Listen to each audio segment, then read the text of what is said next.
kind of statistical anomaly, 0 for 17 from 3, but over 50% for the game. Kind of a crazy number. Yeah, there's a couple, 20 turnovers, 0 for 17. You don't expect to win by 30. But I thought, our defensive effort and concentration early set the tone. We really got after them with our press. We did some stuff aggressively at half court. And we got some transition opportunities. I thought we did a pretty good job attacking their zone. They mix defenses. They play man, they play zone, they press. Fang does a good job with that. But I thought, we shared the ball, 21 assists. Different kind of team to prepare for, the way they play. Small and quick, and we handled it. Eric had a nice dunk. It's kind of nice to see him smiling on the floor again, isn't it? Well, he's been that way from the very beginning. He's been a terrific captain. Our work ethic and preparation. You go back. It's been a long journey already. Since August, since the summer for that matter, we started practicing with this team, which was legal for the first time. So the young guys are going to tend to watch and see how the older guys do it. And so I'm very proud of him, and he's having fun, he's playing well, he's playing with a great deal of confidence. He is playing mistake-free basketball, and he's given us energy level, he's given us somebody who can play more than 2, 3, 4. He's been playing all 3 of those positions. He's the guy that you feel like has to be on the floor, when the game is really in the balance. And I'm happy for him. No signs. Is it an ankle, just a precautionary holdout? Well, it's the second time he's done. Actually, he told me it was his 3rd time doing it. I only remember 2, but he's a pretty tough kid, so he probably played through the first one, didn't say anything. The second one, I remember he went down in practice. We shut him down for a couple of days. Didn't think he was going to be able to play against you and I. Got up on Saturday morning and said, I'm good to go, and played well. I really didn't think he was going to be able to play in that game. And then he did it again today, and we made the decision at halftime to ice him down and not play him anymore and get him ready for Indiana. Coach, I know it is what it is schedule-wise. Do you wish you had a couple of tougher opponents going into Indiana and then not the big break? No, we scheduled exactly the way I wanted to. Do you think Baron might kind of get back on track, got some hoops to him? And I think what's good for him, Scott, was he was really good in the press. That kind of gets him going sometimes. He'll make a steal, he'll get an easy one, a dunk. It just really gets him going. The other thing was he was locked in. Murray's one of the leaders in the country in double-doubles. That's who he matched up with at the start of the game, so he was locked into doing a good job on him. And the rest just kind of followed from there, I think. What does it mean when you can win by 30 points and win with some flair with the dunks and the? Well,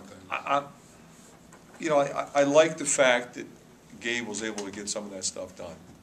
I don't particularly want to be dunking the ball when we're up 28 with less than a minute to go. That's not my style. That said, we have Chris Rickard in the game. He works extremely hard. He needs to be able to go out there and make a play. He doesn't get a chance to play all the time.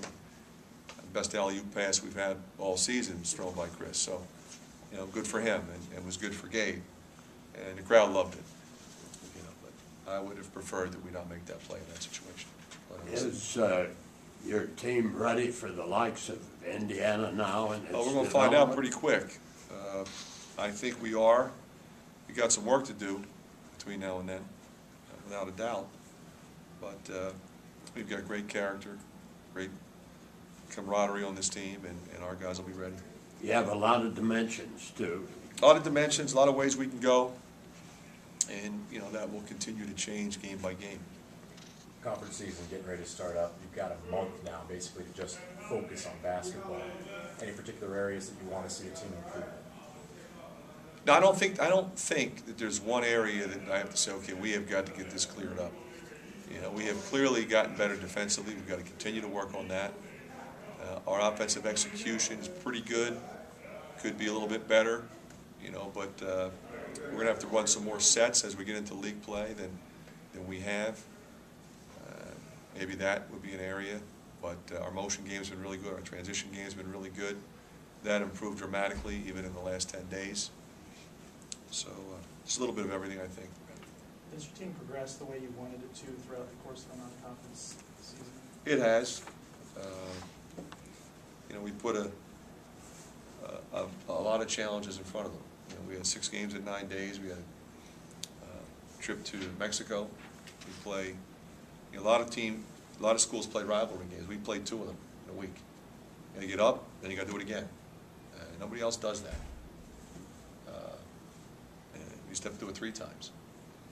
You know, and that is a challenge to a team. You've got the ACC Big Ten Challenge in there. So we've had some home games. We can have some mistakes, play through them, develop these young kids, and you know, get ready for what's coming. So, with Josh's back or back? He looked fine to me. I mean, his shot was a little off. I mean, he hadn't practiced in a while. We worked him out yesterday. He did not practice. He worked out. We wanted to see if he could, you know, move the way he needed to move. And his shot was just a little bit off. He'll be fine. What about his pass? Well, I mean, the thing about him is he makes good decisions. I mean, I was on him for, it was one time I thought he should have shot it, and he threw a terrific, from the wing, sort of alley-oop pass across to the inside part of the zone. Terrific play by him. And that's, you know, I say that about him all the time. We just keep waiting for him to shoot, go ahead and shoot, but you know, he's got great vision, and he's a much better defender than people give him credit for. Was 0 for 17 a statistical anomaly, or is it something you're worried about? A little surprised. I mean, it seemed like we took good shots. We had good shooters. They were in and out. You know, I'm not worried about it. No. Has your view of the conference changed any? No. It's pretty much what I expected it would be. I mean, I think everybody in the preseason knew what this league was going to be, and that's what it's been. Okay. Thank you. Thanks, Coach.